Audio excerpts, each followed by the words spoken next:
Joining me and Patty today is Jo-Jo Hubbard, co-founder and CEO of Electron. Since winning the Initiate Startup Awards in 2017 in Amsterdam, they have closed 2 rounds of funding and are working with 5 network and system operators across 3 continents. And I know Jo-Jo for quite a while now already, and I'm really happy that we can catch up again. A little bit of a different circumstance this time, but thank you very much for being here. This was maybe already quite a detailed intro, but I think you can better introduce yourself. Maybe you can give us some more insights into your motivation behind Electron's business. Thanks so much for that, Siski.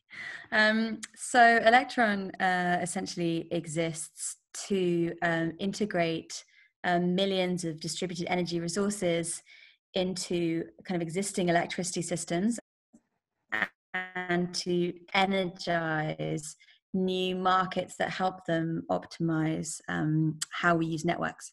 So it's kind of predicated on the fact that network capacity is now a scarce resource, and sometimes generation is, and sometimes it isn't. And essentially our product is a essentially marketplace or essentially a marketplace technology that allows distributed energy resources to be validated, qualified for markets and traded in these markets in a kind of repeatable way. So we took Electron operated market live a couple of weeks ago for Qatar on that, and we're also working with a bunch of other network utilities to essentially run trials for their hosted market. It can be like anything from kind of portfolio optimization to demand response programs. Wow. Sorry, just quickly. I mean, the motivation, I guess, is network efficiency, so cost and carbon predominantly. Yeah, I failed to answer the important part of the question. Sorry, Paddy, back to you. No problem. Your first physical marketplace went live very recently. It would be interesting to share some of the moments along that journey, moments that you're particularly proud of, some of the challenges you faced.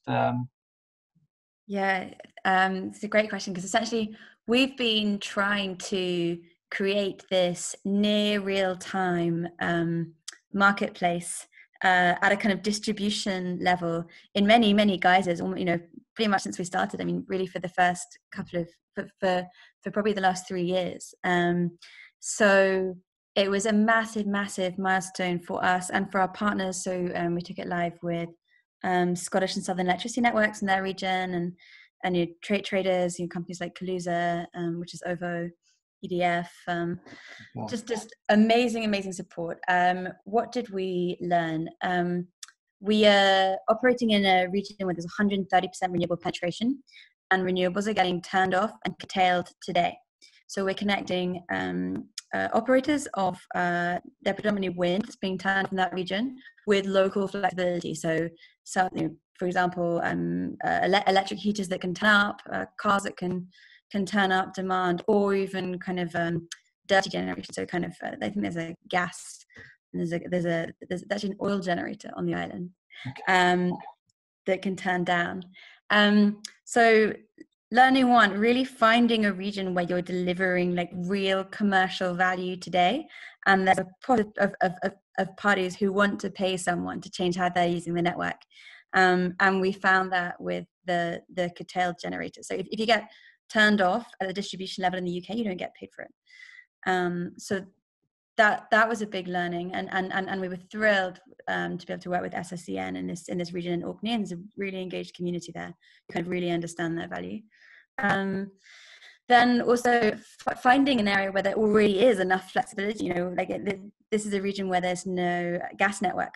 So you've already got a demand base of sort of engaged assets. Kaluza, which is the tech branch of OVO, is already essentially able to control some of those distributed flexible resources there. So we were able to move actually really quite quickly. The real game changer, I think, is the fact that there's an active network management system in that region.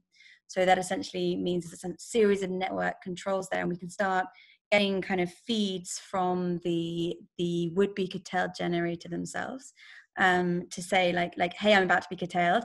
Can someone please alter their use of the network? And that really allows us to start setting up price signals that someone can essentially hit. In terms of the milestones, I think we have to be careful of being like, we've solved it. You know, like it is not a finished product yet. This is a kind of product for that local market in real time. What we're looking essentially to do next with that is to integrate that, for example, with a national balancing bid. So if you operate a distribution connected, like flexibility in that region, and you're able to remove kind of curtailment at the distribution level, why couldn't you also remove curtailment at a transmission level? Like, why couldn't you help the system balance? And the kind of later phase of that project towards the end of the year is going to try and integrate those two bits, which is really part of our vision about how this kind of future market works. It's kind of highly interactive, includes distribution assets, and enables like local tailoring, but aligned with that kind of national requirements as well. Thanks. Thank you. Thanks. Yeah, and congratulations, especially because this was the first deal with physical flows and paid trading fees. With the skepticism around the use case and proven business models for, well, both for transactive energy and for blockchain, because that is obviously the technology as well that you're using. Can we officially prove the skeptics wrong?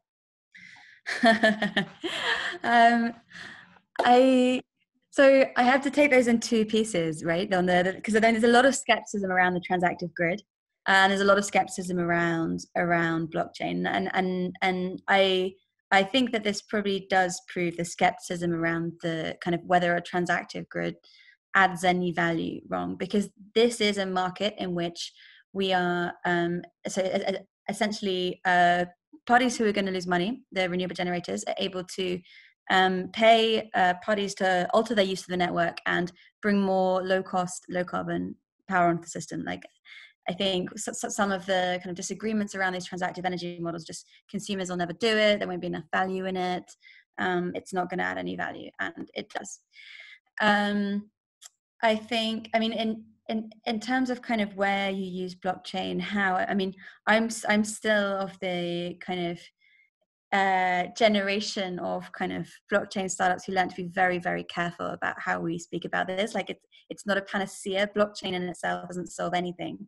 What we are using it for at Electron is that like underlying kind of platform, kind of almost like enablement. We're recording decisions like who is qualified for a market, who's allowed to set a rule, who's allowed to grant access to a data set that the market essentially needs.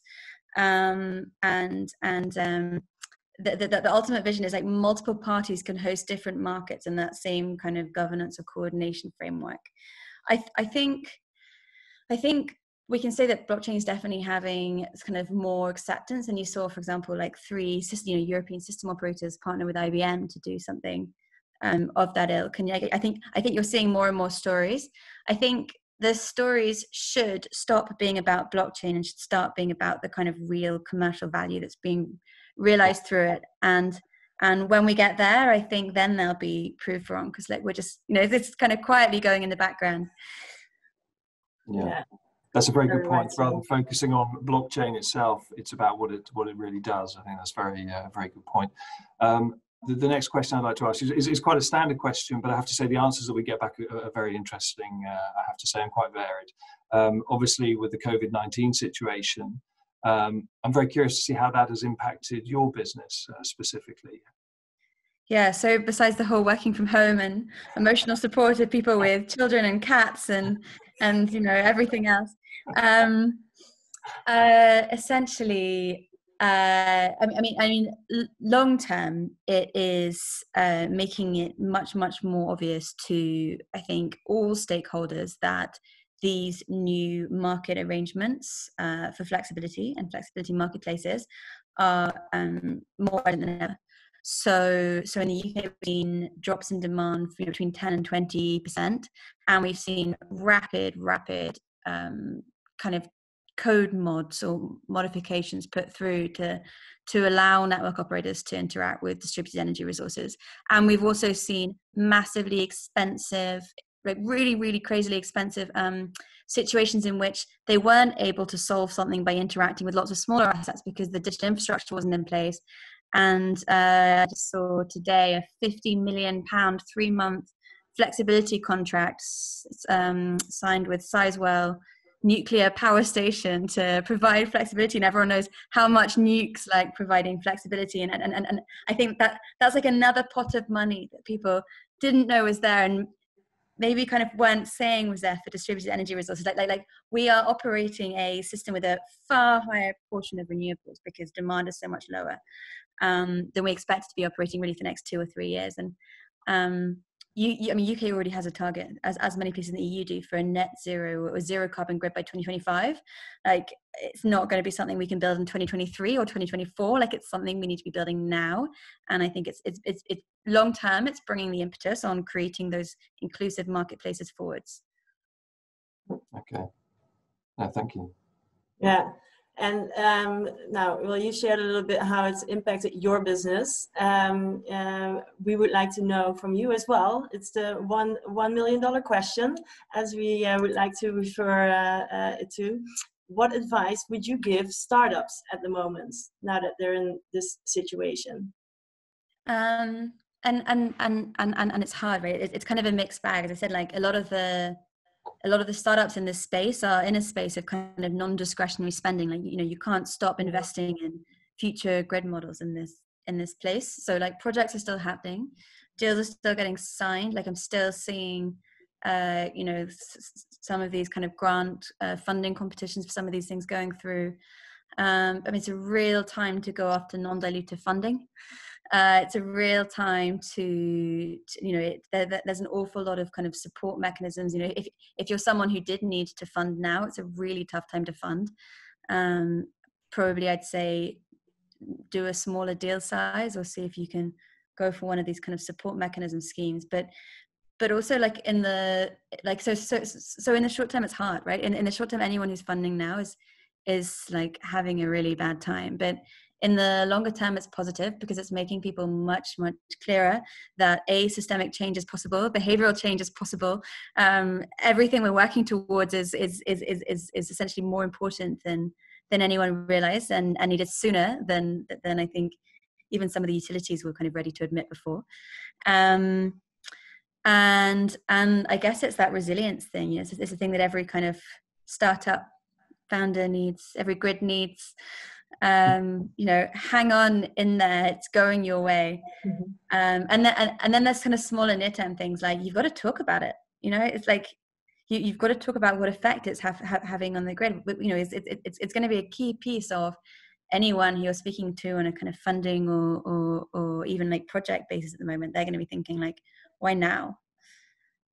Yeah, thanks. Well, I think this is going to be really helpful for the community. And thanks for taking the time as well to answer all these questions. And we'll hope to see you soon, but then in real life. Thanks very much. You too.